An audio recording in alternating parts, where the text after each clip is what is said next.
Yo guys, Tom Budin here, and welcome to my brand new series of tutorials.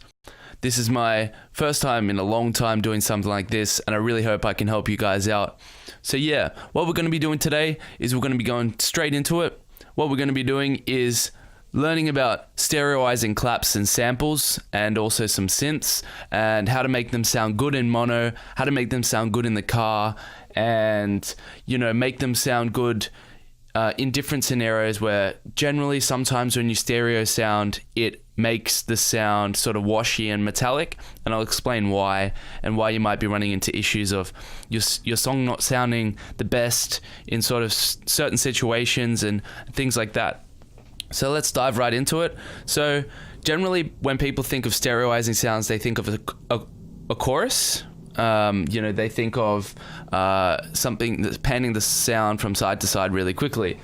But when you do that, what happens is, if you're listening on a mono system, the sound will be fluctuating between each side of the mix. So if you think about it, when you only have one speaker, the sound will be traveling away from that speaker and towards that speaker. So that in turn means that you'll be losing that punch, and you'll be losing that stereo sound when you listen to it in mono.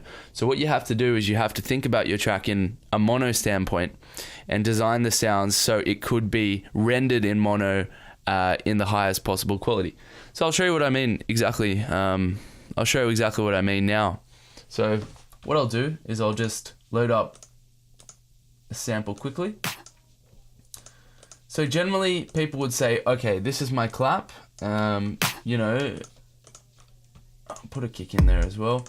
This is my drum sequence. I want to make my clap sound way fatter. So what they'll do is, it sounds like this now. But you're like, oh, I want to make it sound fat. There's programs that can do it. There's things like Stereoizer, Chorus, things like that. And you will get a perceived effect of stereo. And don't get me wrong, it does work if you're listening to it only in stereo. Now, there we go. Okay, so if you listen to the sound now, what will happen is it will sound really stereo. But the thing is, if we listen to that in mono, it will sound very metallic and it won't sound the best. So what I can do here is use Ozone quickly to image a mono signal. So listen to it now. It loses all of that.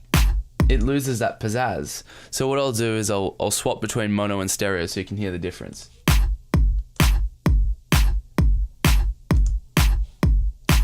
The reason for that is because there's phasing, because you're using the same signal on each side, so you get that phasing cancellation in mono.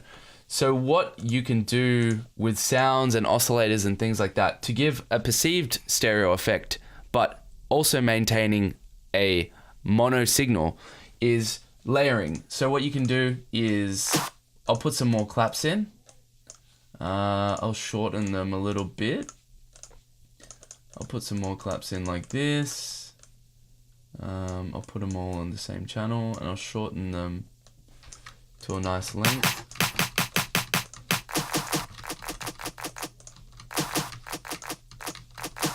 I'll shorten all of these and add different claps in.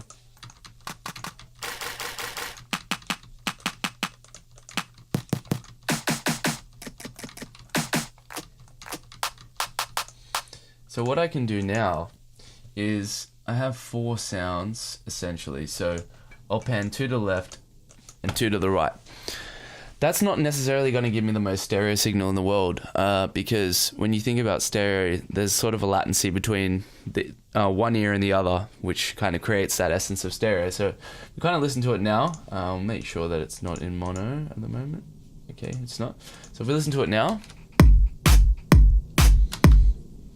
you sort of get the idea that it sounds like stereo, but what you really have to do is you have to sort of create a delay between each side, and then that will give you that true stereo sound.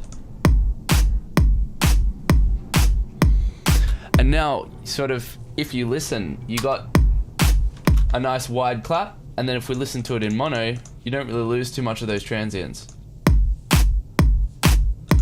obviously you do lose sort of a little tiny bit of, data on the sides, but at the end of the day, if you're playing it in a car, you're playing it in a sort of club environment, stuff like that, sometimes you might notice those differences, and it does really help to kind of design your sound like this, because it can be done in oscillators as well. And if you kind of bear with me for a second as I load up Serum. So if you put two signals, one signal on one side, one signal on the other, you'll end up with a perfect signal in the middle. But if you change that signal, so you change the shape of the signal to something a bit different, you'll notice that now we can hear it in stereo. And essentially, you can I do that with my synths and stuff too. So I'll use different kind of waveforms on each side to give the perception of a really wide stereo sound, but you're still you can still have a wide sound and have it sound good, and have it sound good in mono and stuff like that. And I think it's a really cool technique, especially to use on drums, hats, stuff like that. So you don't have to mess around with your mix too much. You can get it sounding the way you want it to.